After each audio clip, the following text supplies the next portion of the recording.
Thank you for being with us tonight.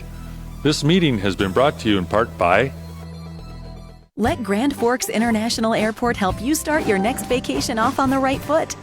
Grand Forks International Airport offers flights to the sunny destinations of Orlando, Las Vegas, and Phoenix on Allegiant, and connections anywhere in the world through Minneapolis-St. Paul on Delta. Forget the hassle of long drives, parking nightmares, and stressful check-ins. The convenience of flying locally means less headaches and more time for you. Grand Forks International Airport, your airport, simply grand. Know what's in this box? Well, in case your crystal ball is broken, here's a hint. Safe, reliable energy, for starters, but there's also a commitment to this community. See, at Xcel Energy, this is our hometown. So we're not just about making a living here, we're about living here. Oh, I wish I had wings. In our community, we're always delivering. Xcel Energy, responsible by nature. Brantley Gilbert returns to Grand Forks. Fired Up Tour 2020 with special guests Chase Rice and Brandon Lay. Alara Center, Saturday, May 2nd. Get tickets now at Ticketmaster.com. The brand new album Fire and Brimstone drops everywhere October 4th. Brantley Gilbert, live in concert. Check more at BrantleyGilbert.com.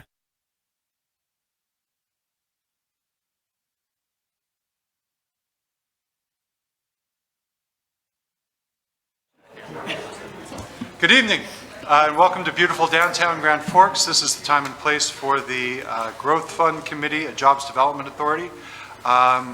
The Grand Forks Growth Fund, a Jobs Development Authority. We'll begin with roll call, please. Sure. Weigel. Here. Dockler. Here. Weber. Here. Mock. Here. Marshall. Here. Sandy. Here. Dean. Here. Mayor Brown. Here. We have quorum. Very good. We have one item tonight for the JDA, item 2.1, the EDA RLF loan request for Mobile Recon Systems LLC. Ms. Richards. Yes, we do have, as you said, a request from Mobile Recon Systems for funding from our Economic Development Administration Revolving Loan Fund. Mobile Recon is a startup in the UAS sector, which is a targeted industry, so it's a very exciting opportunity, and we're happy to welcome them to this region. And with that, I'll turn it over to Brandon for some more detail on their actual request and their facilities. Thank you, Meredith. Members of the JDA, Chair Weber, Brandon Bombach with the Grand Forks Region Economic Development Corporation, and I'm really excited to bring you this opportunity. I thank you for the chance to present it to you. It's particularly exciting because the project represents a milestone recruitment within the UAS industry, as this company is a drone manufacturer. North Dakota and Grand Forks are leading the country in the UAS industry, and our UAS strategy to capture economic growth within the industry is working and has brought us this company, Mobile Recon Systems. Mobile Recon Systems designs and manufactures unmanned aerial vehicles that boast an ability to lift more than 200 pounds, which is a tremendous amount for the market today. They've developed 4 different models of UAVs with a variation of capacity and application. Now, beyond prototyping and sales have begun to come in, they're seeking the right place to establish a manufacturing facility. After investigating several different states across the country, Mobile Recon Systems ultimately chose Grand Forks to be their corporate headquarters. The reason is tied to the excitement and the opportunity our region holds for this budding industry. The principals of the company, Mike and Sandy Dowell, Tom and Amy Nickel, have come all the way from Kentucky just for this meeting and are in the audience if there are any questions too. The application in front of you tonight requests support for them to help them hit the ground running in North Dakota and establish their operation. It includes financing requests of $580,000 in equipment and machinery, such as a plasma cutter, CNC machine, metal and plastic 3D printers and 3D scanners, $100,000 in inventory, and $520,000 in working capital. The total project cost is expected to be $1.2 million. It's expected to create 13 new employees in the first 2 years. The lead lender is Choice Financial, lending $400,000 with guarantees from Bank of North Dakota and the Red River Corridor Fund. The North Dakota Development Fund is also involved with this project and committed $400,000 in equity on the project. And the request in front of you is for $400,000 via the EDA RLF program, which is targeted, as Ms. Richards mentioned, towards startups and aerospace companies. Disbursement of the loan will follow the lead of the North Dakota Development Fund in that $200,000 is requested to be lent initially, with the second $200,000 to be lent when projected sales metrics are met. Commitments from Choice Financial and the North Dakota Development Fund have already been made, and the EDARLF loan is secured through personal guarantees of the principals of the business in second position on equipment behind Choice Financial. At this point, both the Economic Development Board and the Growth Fund Committee have reviewed this and are recommending approval as well. Just one more note, the UAS sector is competitive and it holds great promise for the future. You know, for this purpose or for this reason, recruitment of companies, it really takes a team approach. Just want to highlight this because this project really demonstrates it. Choice Financial, Sean Rauschendorfer is here in the audience. North Dakota Development Fund is involved, Bank of North Dakota, Red River Corridor Fund, North Dakota Department of Commerce, and the UND's Center for Innovation, Renee Shelton, is also here in support of the project. Really takes a team approach to bring them together. So through site visits, connecting at conferences, we met Mobile Recon Systems, showed them what we have to offer in Grand Forks and North Dakota. So our UAS system is unmatched and our growth strategy is effective. And so again, this is a very exciting project. I thank you for the opportunity to present it in front of you. I'm happy to stand for any questions relative to the project, as are the principals of the company. Very good. Thank you, Mr. Bombach. Any questions? Then we'll open a public hearing. Does anyone wish to speak to this matter? Anyone wish to speak to this matter? We'll close the public hearing. JDA members, any comments, questions? Otherwise, we have a motion. Oh, no, a question I think, here? yeah. Ms. Marshall, please. First of all, we don't have a staff report attached to our agenda tonight, so we don't have the access to that information. And I think since we have the owners here from out of state, it would be nice to hear directly from them. Sure. Very good. There does seem to be some problem with the agenda. There isn't a hot link for that. But please. Thank you, Ms. Marshall. Well, I'd welcome Tom Nickel, who is CEO of the company, to come and give you a little bit closer look into the work they've been doing and what they're going to do in Grand Forks. My pleasure. Thank you, everybody. Pleasure to be here. As Brandon said, we've come up from Kentucky. We started in Lexington, Kentucky. Mike and Sandy Dell began this almost 6 years ago now with ideas that have been in development phase this time, so have self-funded this through that time. In the last year and a half to 2 years have really been finalizing designs. We have 2 designs that are in low-level, small volume production. We're looking to ramp that up immediately. And we have 3 other designs that are very close. They're finishing prototyping that we're looking to expand. That really has led to us looking in different areas, including obviously close to home in Kentucky was the most obvious. But we've been convinced that to truly be successful and meet the opportunity in this industry, that we need support. You know, as Brandon said, it's a team effort in many ways, and part of that is in getting assistance in designing units, in really understanding the market, understanding market needs, working with potential customer sectors, and as we looked at various states, Oklahoma, New York, Virginia, New Mexico, as well as home in Kentucky, North Dakota came up as well, and we've determined that really the best ecosystem, the best support we could see from both technical, R&D, workforce, and even long-term with capital support is North Dakota. So we're very happy to have this opportunity. Could you speak to the market, the intended clientele, your customers for this project? Yes, we are, as you might imagine, there's all kinds of uses for drones. The world's buzzing about drone use, literally. And the consumer market is where we see a lot with photography, smaller units. We're not focused on that. We're focused on larger, heavier lift, higher capability, broad functionality. And so that includes things like supply chain logistics, basically replacing transport from helicopters and jeeps and so on, both military and commercial. Search and rescue, the ability to get in where helicopters, for instance, can't go to deliver supplies and rescue people.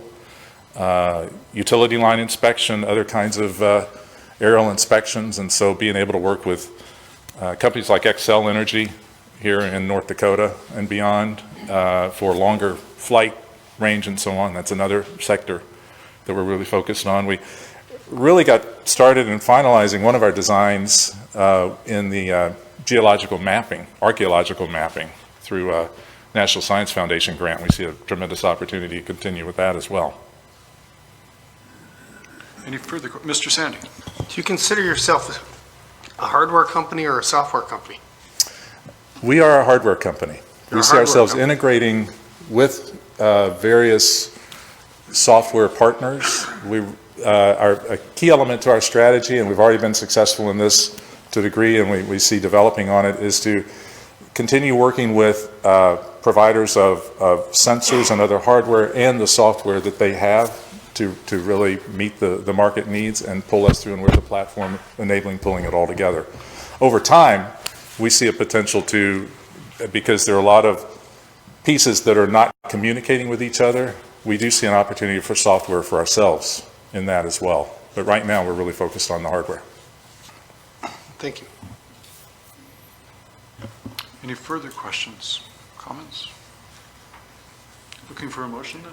Motion by Mayor Brown. Okay. Second from Mr. Sandy. With a motion on the floor, any further comments or questions? Hearing none, all in favor signify by saying aye. Aye. Opposed, same sign. Motion passes. Congratulations. Thanks. And with that, looking for a motion to adjourn. Motion from Mayor Brown, seconded by Mr. Sandy. Meeting's adjourned. Thank you. Thank you.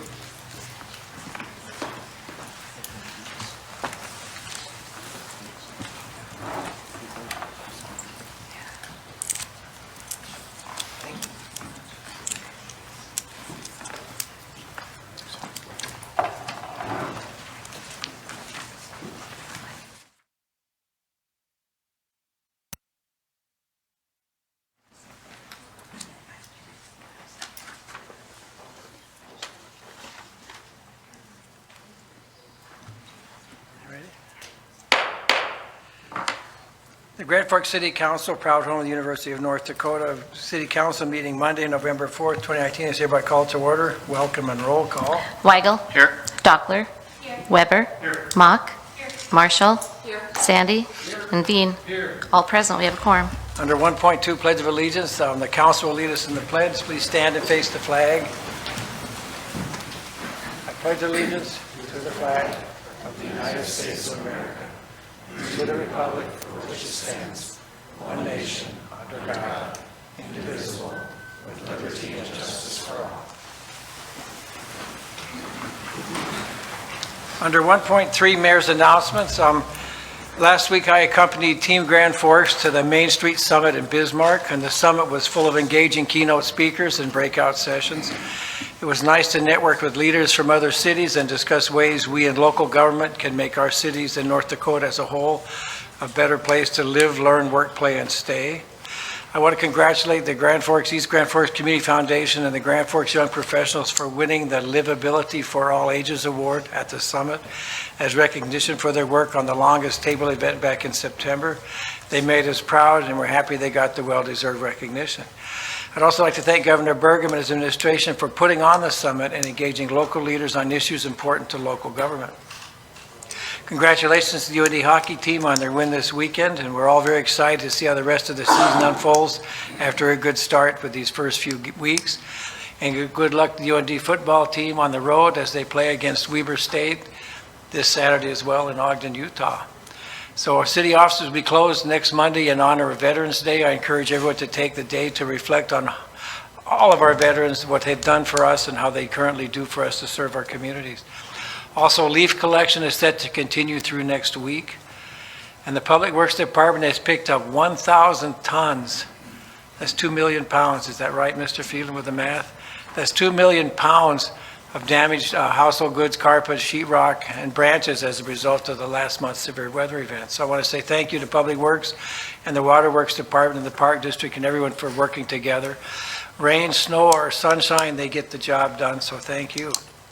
Item 2, awards, presentations, appointments, and proclamations, 2.1. Presentation for the F5 project. Do we have someone here to make a presentation? Please come forward, and we're anxious to hear from you. Welcome. Thank you, Mayor Brown, members of the council. My name is Adam Martin. I'm the founder and executive director for F5 Project. We have 29 employees, 7 houses throughout the state of North Dakota, 4 of those houses in Bismarck, 1 in Grand Forks, 2 in Bismarck. I said 4 in Fargo. I messed up, but so I'm here tonight. Ricky had reached out and from my staff. He's over there. Had reached out and coordinated for F5 to come here tonight to give a presentation of what we're doing in Grand Forks. It was probably April last year we started working with Michael Dulitz at Public Health to form some kind of housing for people who are coming out of jail or prison or treatment centers to fill a gap and lower recidivism rates in Grand Forks.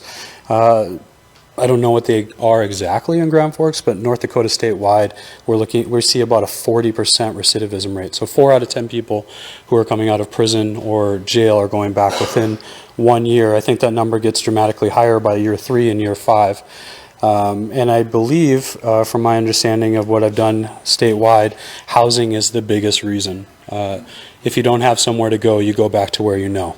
And I've been in recovery for 6 years. I struggled with addiction and alcoholism for 15 years, and during that 15 years, I struggled with housing, I struggled with employment, I struggled with family relations, I struggled with having people in the community that were willing to work with me.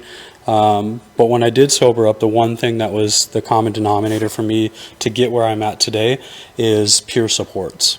People who are in recovery with lived experience, who understand what it's like to be me, and help me navigate. And what I was used to was people telling me how to live my life, and what I got was people telling me how they were successful and how they got there while they were addicts and alcoholics. And so 3 years ago I started F5. I left a career in the tech field with High Point Networks in Fargo and started something. There was no agenda. I just started going into the jails and having conversations, and the message I was hearing over and over again was I have nowhere to go. And so we opened up a house and formed some rules, and those rules consist of the first 30 days that you're there, that there's a curfew. If you follow through with everything that you're asked to do rules-wise, like stay sober, don't commit any more crimes, you're in good standing with probation, you can have that curfew removed for 3 days to start spending the night other places with a girlfriend or a wife, or if you want to go out of town and spend time with family or whatever. But you still have to be there at least 4 nights a week. We meet every Sunday as a house, and we do drug tests and breathalyzers. We have a house manager in the house, and then we also have staff that are monitoring all the people that are living in those houses. They have to have productive work at least 40 hours a week. That can be school or work. If they're on some kind of disability, they still have to have up to 40 hours of production of some kind, whether it's not, nonprofit volunteering or whatever. We've seen about 400 people come through our houses statewide, and we've only seen about 10 to 12 of them go back to prison or jail. The stats in Grand Forks is in the last 6-7 months we've had 10 people live there, which is dramatically lower than the other cities because people are staying longer in the Grand Forks houses than they are in the other cities. I don't know why, other than maybe we've developed better partners in those cities to where they have places to go after they move out of F5, or they get those places faster. But we have met with some property owners here in Grand Forks. Campbell Properties is one of them. Goldmark has some properties here, and they've opened up an avenue for us that if someone completes our program, they stay sober, they follow all the rules, that they will relieve that barrier of not normally renting to them as long as they have a certificate from F5 Project. That was the goal.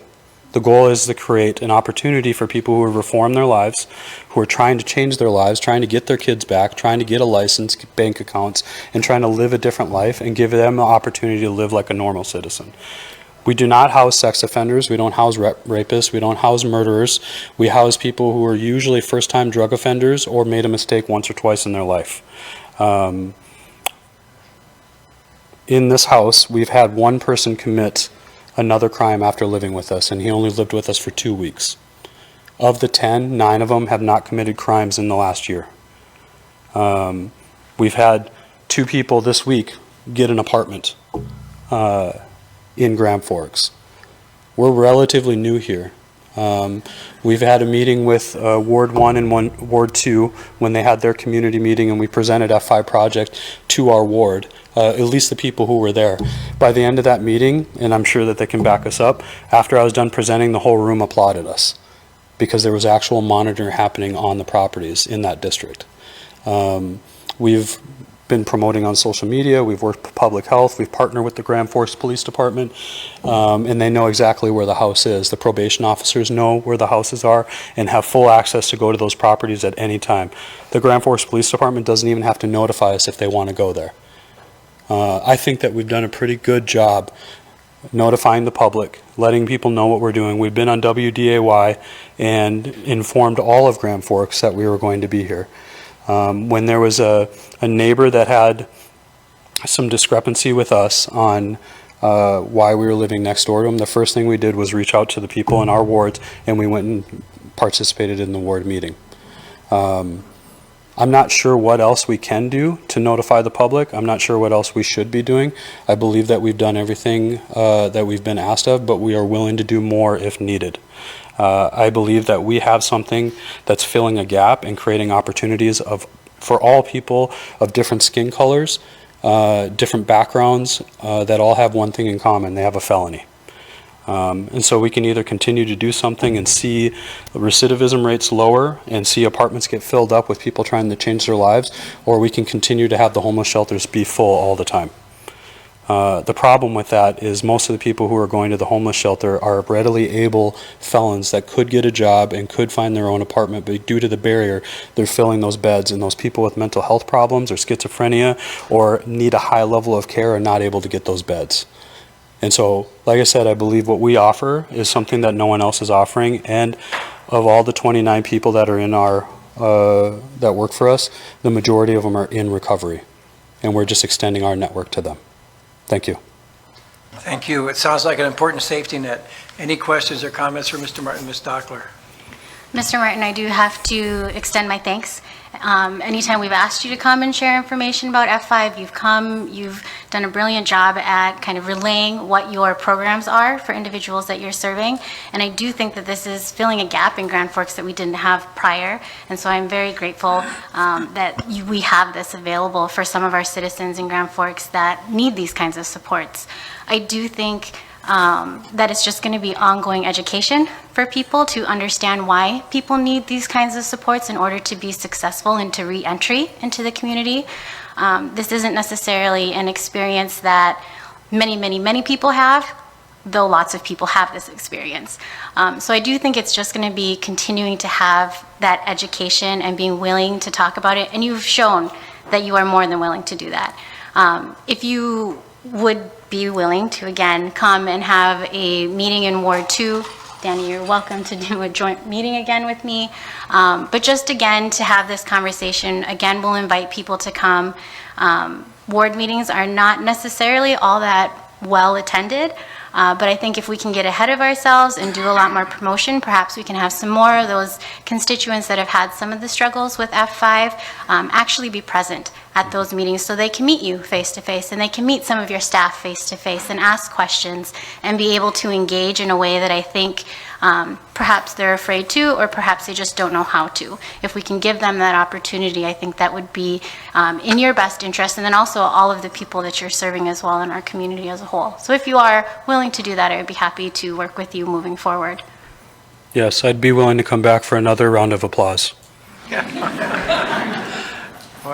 Any further, Ms. Martin? Yes, just a quick question. I've never known what F5 stands for. And thank you, by the way, for doing this work. It's really great. Thank you. The F5 stands for, it's a double entendre. I had 5 felonies when I started in my path of recovery, and it also is the refresh key on the keyboard. So my goal was to look at people and hit F5 and have a blank slate. Mr. Sandy? Of course, there are lots of success stories, and I've heard lots of good things about what's been going on with your house. I am a little bit concerned about how although, and that's probably why you're here, there was a feeling, and I had the feeling, that there wasn't a whole lot of publicity on your coming to town. So are you planning on any more homes in our community? And if you are you going to let the people know prior to buying the house and doing the renovation and having people move in? Thank you for that question. The answer to the question is I don't know. I don't know if we're going to open another house or not. I know that from what I've seen, the house is always full, which tells me that there is a need for another house. But I'm open to doing it in Grand Forks' correct way, right? We didn't do this in Bismarck. We didn't do it in Fargo. We opened up houses, and it was just that. Like nobody, and so to be honest with you, it wasn't like I was like, I'm going to open up a house and not tell Grand Forks about it. We were just going off of how we did it in other cities. And now knowing that Grand Forks is asking for this, yes, I will. Great. I certainly believe that there is the need in our community, and I do share in the applause and appreciate all the hard work that you're providing. I think we owe it to people that live in the residential areas to let them know what's going on. Yeah, and I think that they better understand the type of people that we have in there and that they're not sex offenders. Exactly. If you have nothing to hide, you may as well tell people, right? Yeah. Yep. Exactly. So Absolutely. Thank you very much.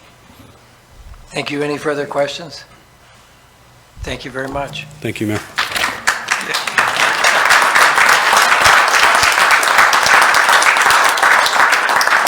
.2 Grand Forks Regional Water Treatment Plant Construction Update. Welcome, Melanie. Good evening, Mayor, members of the City Council. This evening, we have a brief update for you on the water treatment plant. It's been a while since we've been here, so I invited Sherry Edelblut. She's the Senior Project Manager with construction engineers and Alleman Schutte. So I'll let Sherry show you a few pictures and... Oh, geez. Hey, everybody. Thanks for having me back.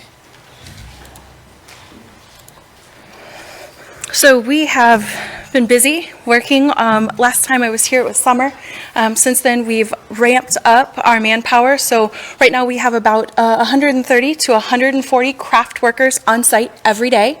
We're transitioning from a construction site to an operable facility, a building today. So if you recall, when we walk in, we see the labs, and so the labs are kind of on the left in this photo, and we're seeing some floors and drywall and paint. And what will follow next is some of that interior glazing, where we have some glass interior windows, some hardware on some doors. Again, last or previous, we would see a lot of the junk in the ceiling, and so now we're starting to put that drop ceiling in so that we can kind of conceal all of those important utilities. Again, our water, our cable, our electric. Downstairs in the basement, we've got those pumps installed. These particular ones are the high solid effluent pumps, but here you can see our electrician is working on them. He's getting them powered up. We do have permanent power into the building. So a lot of these things are being terminated, started up. So we had some vertical turbine pumps in another part of the facility. We turned them on last Wednesday and we started moving water. So thousands of gallons we were moving. It's all part of that startup cycle. Here's a shop, and so we've got lots of utilities again, and the aspect here is we've got some overhead doors. A lot of the rooms for either safety or fire or just partition has an overhead door that would be open for forklifts. In this case, right there, dead center of the picture, you can see that overhead door has been mounted and installed. Up in our control room, we've got kind of the framework or the base for that big control desk. This will be where the operators sit, so there will be lots of monitors up here so that they can know what the facility is doing at all times.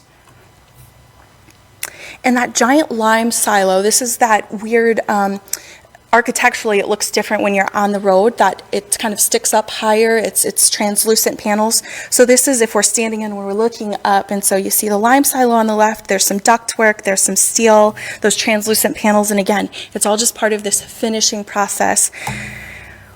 Speaking of moving east stuff, we've got overhead cranes, and so this is getting its permanent power so that we can move some of the chemicals in the facility. Fire suppression, our fire system in the building has its own little room so that we can make sure that we're protected from the fire. So here's some pumps and piping. We have a lot of chemicals in the facility. That's part of the cleaning process. And so here's some of our chemical tanks. We've got metering pumps and the scale system. Here's more of those, and this one's closed, overhead door. We've got some additional cooling and heating system in here. There's some of that blue hydronic pipe, so that both heats, cools our system and keeps that moisture, the humidity down, because remember, we're a giant water retaining structure, and so we generate naturally a lot of humidity. So we've got that system. The south side of the road, beautiful, gorgeous North Dakota sun. I don't think it was out today. Here's black soil we've got set. Here's also outside, more sidewalk, more driveway, more bollards protecting. We've got some chemical panels that you see here. That's what the truck will pull up to, and he'll hook up there to get the chemicals inside the facility. We're doing some important work off-site, and some of it's been downtown over by the existing plant, and that will allow us to change the infrastructure that the city already has in place to pump from the river to our new facility. So we're just getting this teed up, if you will, so that we're ready when we decide to take raw water for part of our testing, that we have that ready, and so we're not at the mercy of the weather in North Dakota, right? So here's where we look today. This is looking north, and for funds, here's where we looked last year about this time. We were not, all the precast was not up. We had a whole second floor upstairs that wasn't really constructed yet. So of course there was no equipment in there, and if I go back one more year, here's where we were in October of 2017. So we've been busy. We're going to continue to be busy. Substantial completion or that making of the water, spring 2020. Final completion, summer of 2020. We are working diligently and hard despite some rainy days recently, right? So I'll ask any questions, anything I've forgotten. Any questions? Well, thank you for your Thanks report. so much. Thank you very much. Item 3, public hearings, the second reading of ordinances, 3.1. Public hearing and second reading of ordinance amending City Code Section 8-1503 relating to penalties for specified offenses for racing. Open the public hearing on 3.1. We'll close the public hearing on 3.1. Council action, Mr. Vian. Motion is Mr. Sandy, seconds. All in favor say aye. Aye. Opposed, carries. 3.2. Public hearing and second reading of ordinance amending City Code relating to building codes. Open the public hearing on 3.2. Close the public hearing on 3.2. Council action on 3.2. Mr. Weigel motions. Ms. Doctor seconds. All in favor say aye. Aye. Opposed, carries. Thank you. 3.3. Public hearing and second reading of ordinance amending City Code relating to plumbing codes. Open the public hearing on 3.3. We'll close the public hearing on 3.3. Council action on 3.3. Mr. Weber motions. Ms. Mock seconds. All in favor say aye. Aye. Opposed, carries. Thank you. 3.4. Public hearing and second reading of ordinance amending City Code relating to fire codes. Open the public hearing on 3.4. We'll close the public hearing on 3.4. Council action on 3.4. Ms. Marshall motions. Mr. Vian seconds. All in favor say aye. Aye. Opposed, carries. 3.5. And public hearing and second reading of ordinance amending City Code relating to mechanical codes. Open the public hearing on 3.5. Close the public hearing on 3.5. Council action on 3.5. Mr. Sandy motions. Ms. Marshall seconds. All in favor say aye. Aye. Opposed, carries. Thank you. Item 4. Who would like action items pulled for discussion? I will pull 4.7. Ms. Marshall, what would you like? 4.1, please. 4.1, Ms. Marshall. And any other items to be pulled for discussion? If not, that leaves 4.0, 4.2, 4.3, 4.4, 4.5, 4.6, 4.8. For a motion and a second, Mr. Vian motions, Mr. Sandy seconds. All in favor say aye. Aye. Opposed, carries. Thank you. 4.1. Application for Class 3 on or off sale alcoholic beverage license for Northern Air Family Fun Center. Ms. Marshall. Yes, at the Committee of the Whole meeting last week, we had a rather quick vote on this item to move it forward to the City Council for final consideration tonight. I've had conversations with a number of different people and have had the opportunity to do some research and kind of reconsider my actions last Monday. And upon reflection, I'm really having trouble with the vote that we made on Monday night or last week to move this forward. And so I'd like us to consider more discussion tonight about this topic. It's a relatively unusual kind of request, and one that's not like anything that we've really considered before. We're being asked to consider approving a Class 3 liquor license for the Northern Air Center.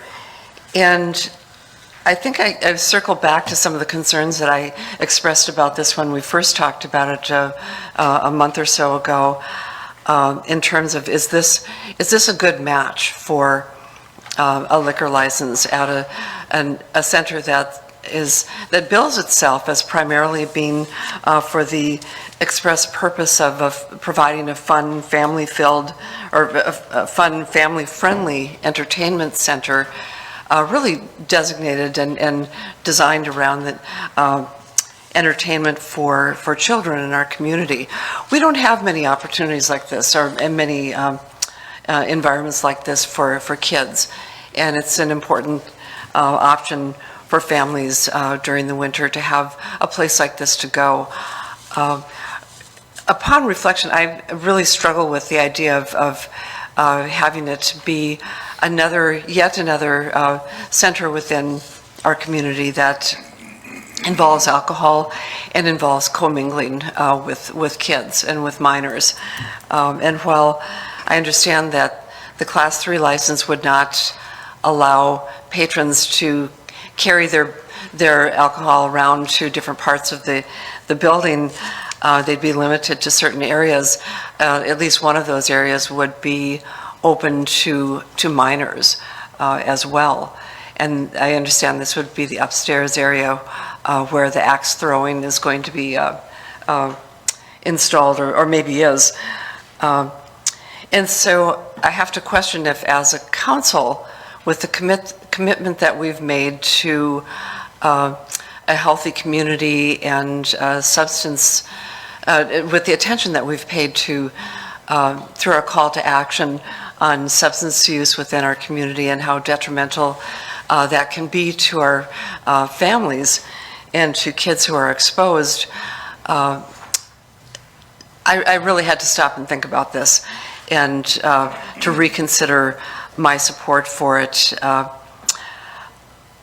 I think that what I missed, and I misunderstood some items that Mr. Swanson was asking us to consider at the meeting last week, and that wasn't, I believed that I understood at the time that a Class B license was, or Class 3 license was kind of a given, and I understand now that that we as a council have two options. We have the option to determine, is this a kind of setting that we want to have alcohol in?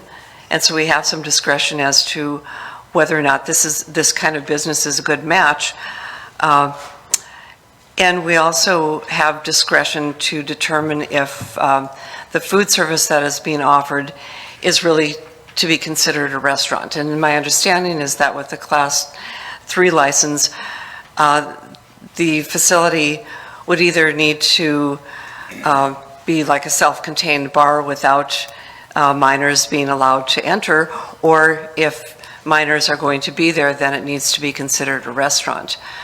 We've looked at the menu that is being offered and the floor plan, and I have serious concerns about whether or not this should be considered a restaurant. If it is, then I think we're opening a slippery slope to other kinds of settings that might have similar kinds of food operations, such as convenience stores, and maybe the Icon youth hockey arena.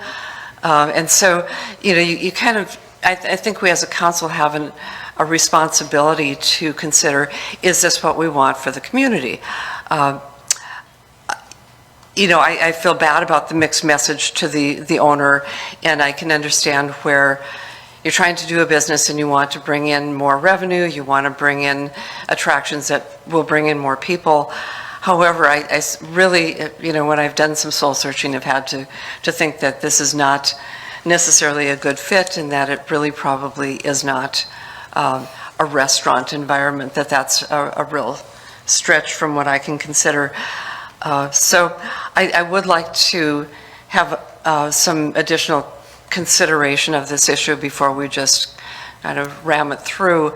And actually, I would go so far as to make a motion that we deny the license. So we have a motion on the floor. Do we have a second? Motion dies for lack of a second. Further council discussion? Ms. Stockler. I would actually like to make a motion to refer this back to council of a whole so that we can have further discussion on it and maybe have more time to ask questions of Howard. I know that I spent some time with him this morning talking about some of these things to clarify my understanding of the actions that were taken at the last meeting, and how council has acted in the past when it comes to approving or not approving liquor licenses, and how they come even to council, if they're forwarded or not. And I would appreciate more time to better understand and make a decision on this one in particular. It is no secret, I don't think, to the community about how I feel about alcohol at family events. I don't think that it's necessary to be at every single family event or in every single space. I do understand having a small business, not as a small business owner, but I do appreciate that you are a small business owner and that you want to give back, you want to put roots down into the community, and to do that, you also have to have a lucrative business. And so I understand where you're coming from. I just do not necessarily think that this is something that, or a pathway that we want to start walking down. I do think that it is the council's duty to take deliberate steps in how they shape the city, whether it's by how they apply policy or how they look at the development of their city as a whole, whether it's in planning or zoning, or it's in the ordinances, or it's in the approval of these different licenses. And so, again, my motion is to refer it back to Cal for further discussion. We have a motion. Do we have a second? Motion dies for, okay, so Ms. Marshall seconds.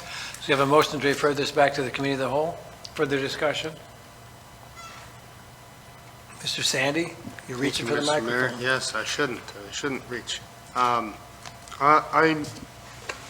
share the concerns of Ms. Marshall, probably for different reasons but similar concerns. I'm concerned about precedent, but I also believe that they meet the requirements of our current ordinance based upon what Howard Swanson said last week. And so I personally would find it hard to deny their application if we have provided liquor licenses under the similar circumstances to others under the same ordinance. However, I'm happy to talk about this more, and so I will go along with your recommendation or your request to refer to a committee of the whole, and then we can have a more formal discussion about all of these things. Thank you. Thank you. Any further council discussion before we vote? Mr. Vian? Yeah, I think the issue I had was, some of the unintended consequences I think Ms. Marshall talked about that might be with this license applications, because I think a part of it gets to be what's the definition of a restaurant. And I think that may need to have better clarity from what we currently have today. So I hope we can have some discussion, and maybe Mr. Swanson will have some information for us that we could use, or suggestions on that definition, because it seems to be pretty vague and pretty open right now. So I just put that in there too. Thank you. Further discussion? If not, all in favor say aye. Aye. Opposed? Carries. Motion to be referred back to committee of the whole. The other item is 4.7. Bids for City Project 7540, District 567, Oscarville Storm Sewer, Storm Pond, Pump Station, and Discharge Ditch. Welcome, Mr. Walker. Good afternoon, Mayor Brown, members of City Council. You would have before you an updated staff report dated November 4th. As you recall, when we met last week at the Committee of the Whole, we had not yet opened bids. We did open bids last Thursday and received 7 bids. The bidders were allowed to submit bids for the general package or the individual electrical package or a package that included both work items. And the city would then make a determination of award based upon the lowest project cost. In this particular case, individual awards to the general contractor and the electrical contractor would result in the lowest project cost. Based upon the total of those 2 lowest bids, the project came in at $2,890,140. That was greater than what we had anticipated. Based upon the engineer's estimate, it was about 27% above the engineer's estimate. Based upon the estimated construction cost that we had included in the engineer's report, it was about 14% above that. And it was about 15% above the estimated range that we had provided the individual property owners. As I indicated, we had received 7 bids. 3 of them were for general contractors, or the general package, I should say, and 4 of them were for the electrical package. Regarding the general package, the difference between the low bidder and the highest bidder was $1.6 million, so there's quite a spread between those 2. We considered the bids and concerned a little bit about the higher cost, and we thought about the possibility of could we rebid the project at a later time and expect a lower bid, and we come to the conclusion that we wouldn't expect a lower bid. We think that constructing the project at this point in time makes sense. The project is set up so that the contractor could do some of the work, specifically constructing the pond, could do that work this winter. And if we were to rebid the project at a later point in time, he couldn't take advantage of that opportunity, and we expect that the bids would come in higher. So with that, we would recommend award Schedule B contracts to United Crane for the general work in amount of $2,784,540, and the electrical work to Integrated Process Solutions in the amount of $105,600. Thank you. Council comments, action? Mr. Villa? You know, I think I'd support the staff recommendation on this. I think you find that there's soil conditions and a number of things that probably played part of the pricing that we got, and it's impossible for you guys, our engineers are not the contractors, and so it looks to me when you got your pricing pretty close between your number 1 and number 2 bidder, that I would support the staff recommendation and make a motion to approve. Do you do it with just one motion for both bids, or do we have to do them separately? No, one motion. For the one motion for $2,890,140.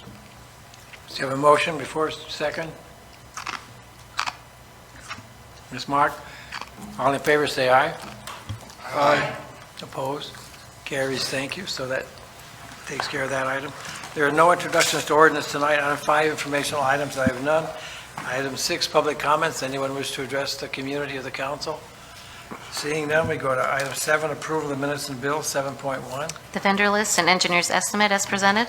Motion and a second to pay the bills. Ms. Doctor motions, Mr. Weigel seconds. All in favor, say aye. Aye. Opposed, carries, thank you. Item 8, city administrator comments. Mr. Phelan. Mayor Brown, members of City Council, I just want to point out a couple important meetings that are coming up. Number 1, we had a legislative committee. Thanks for chairing today, Mr. Weber. So I wanted to let you know that next week on November 12th and 13th in Fargo, there's a Legacy Fund Earnings Committee meeting, and this is an interim committee.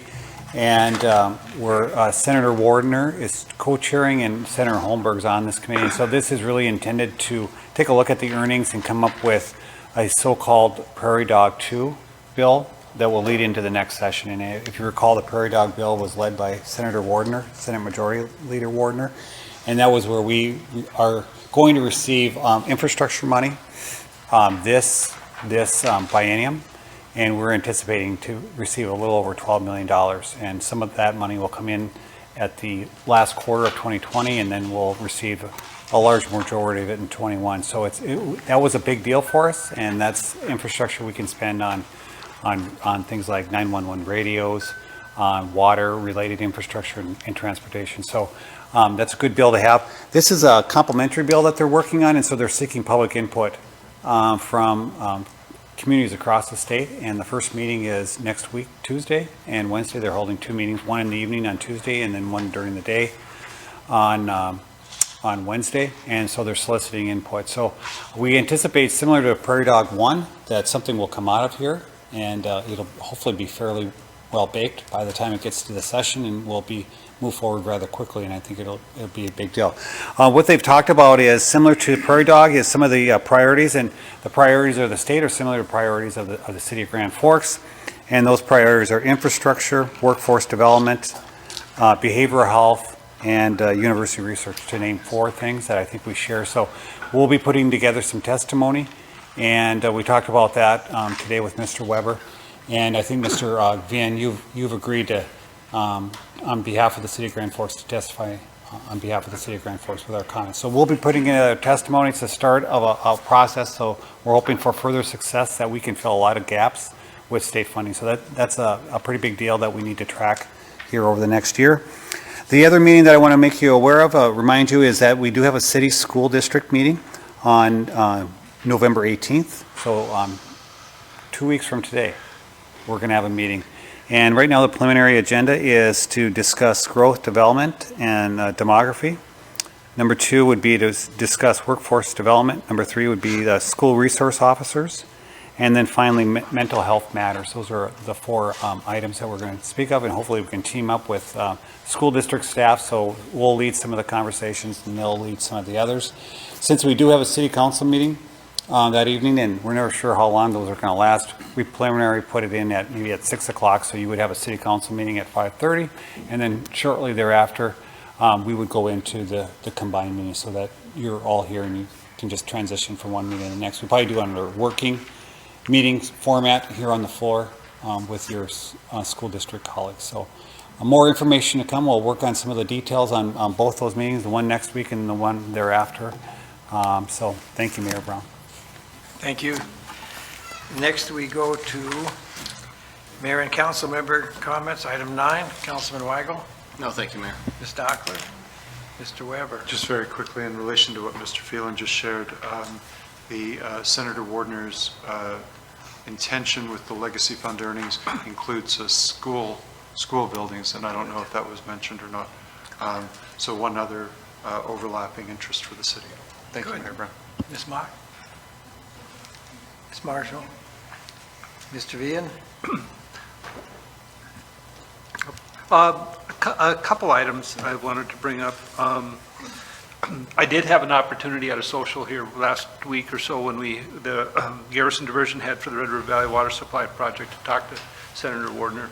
And he did talk much about an expanded infrastructure, and it was really looking for ideas and some of those to be very innovative for how we could best utilize that those funding for the future. And I think the intent is to have something in place prior to the next legislative session, not to be discussed at it, but maybe have some general consensus beforehand. So I think that'll help to get that through, and it'll be great for us to have an opportunity to have direct input. So I think the committee is right on, and I think that's a great idea. Also, Mr. Phelan and I are working with Lake Agassiz Water Authority and Garrison Diversion on a contract negotiation. I do think that there's going to be a time here shortly, Mr. Phelan, where we probably need to have the staff or the council here get together and have a briefing of where we're going and how we're moving forward with the Red River Valley Water Supply Project for a separate meeting. The implications are pretty big, and our financial commitment is going to be pretty large on that also. One of the other items that we didn't talk about tonight that we had talked about before is this tax incentive for financing for Edgewood. I wasn't here in person last Monday, but I find that to be a really exciting project for the city of Grand Forks to have a hotel and an event center downtown. I think that's great news for us. But I also do sit on the Alara Center board, and we look forward to the challenge, but there will be implications because there will be some competition. I think we just have to be aware of that. But in no way do I want to make it seem that I'm not supportive of this project and the importance for what that means downtown. So just an awareness as we look at that as it moves forward. And then the other thing was last week I was able to be at the Main Street Initiative. I thought it was really well attended. I think there was 1,200 people or so there from big and small communities, and lots of great ideas, excellent speakers. And I look at what we're doing downtown and how, with all the projects that we've got going, and I'm pretty amazed at how we compete or maybe beat most of the others that are out there for what's happening downtown. Thank you. Council President Sandy. Thank you, Mr. Mayor. I share Mr. Bean's enthusiasm regarding the additional events centers downtown. I actually think that private business, people that are trying to make a buck, do a pretty good job researching need. And if the folks that are next door to Petopia are opening an event center trying to meet a need similar to what these folks are trying to build space to meet a need, they believe there's additional need beyond what the city is already providing in our event center and other events in town. So I believe, although there will be competition, probably only on price, not necessarily on events, because I believe that we have been underserving the potential for all the events that are taking place in town. Mr. Phelan, are we going to televise that school city council meeting on the 18th? Mr. Phelan. Yes, we are. That's great Yes, news. we'll televise and then we'll have the room set up, so we'll transition down, but televise both meetings. That's good. And Mr. Mayor, the last thing I was going to mention is I get a little bit spun around trying to find where our flags are every time we come to the meeting. Can we get a permanent American flag to put up on the wall so we all know where it is, and then we can have the traveling flag for other events? Sounds good. Thank you, sir. We'll look into that. Also, the state of the base is this Wednesday morning at 7 a.m. at the Ramada Inn. So we look forward to hearing from Colonel Pringle about the state of the base. Also, the Team Grand Forks, I was proud of what we presented at the summit. And it was nice to learn from other cities and see what they're doing and what we're doing to make Grand Forks a quality community.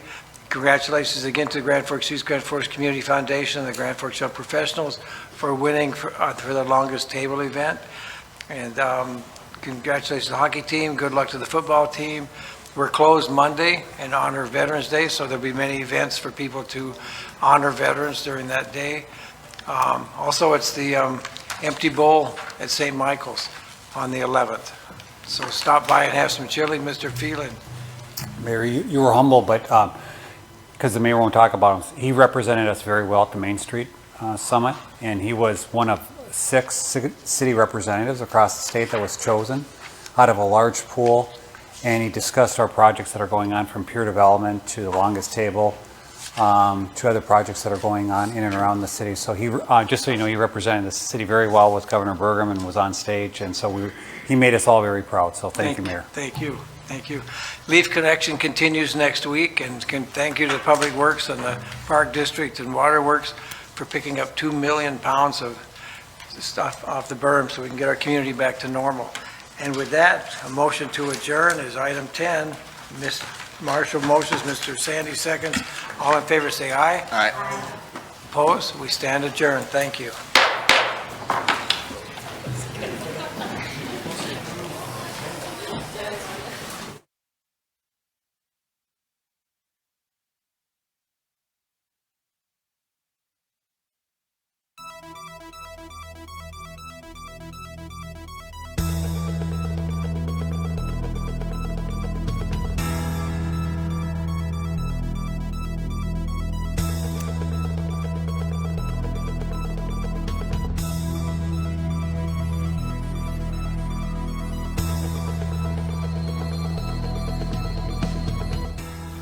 Thank you for being with us tonight. This meeting has been brought to you in part by Let Grand Forks International Airport help you start your next vacation off on the right foot. Grand Forks International Airport offers flights to the sunny destinations of Orlando, Las Vegas, and Phoenix on Allegiant, and connections anywhere in the world through Minneapolis-St. Paul on Delta. Forget the hassle of long drives, parking nightmares, and stressful check-ins. The convenience of flying locally means less headaches and more time for you. Grand Forks International Airport. Your airport. Simply grand. Know what's in this box? Well, in case your crystal ball is broken, here's a hint. Safe, reliable energy, for starters, but there's also a commitment to this community. See, at Xcel Energy, this is our hometown. So we're not just about making a living here, we're about living here. Oh, I wish I had wings. In our community, we're always delivering.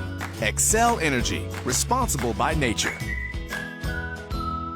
Brantley Gilbert returns to Grand Forks Fired Up Tour 2020 with special guests Chase Rice and Brandon Lay. Alara Center, Saturday, May 2nd. Get tickets now at Ticketmaster.com. The brand new album Fire and Brimstone drops everywhere October 4th. Brantley Gilbert, live in concert. Check more at BrantleyGilbert.com.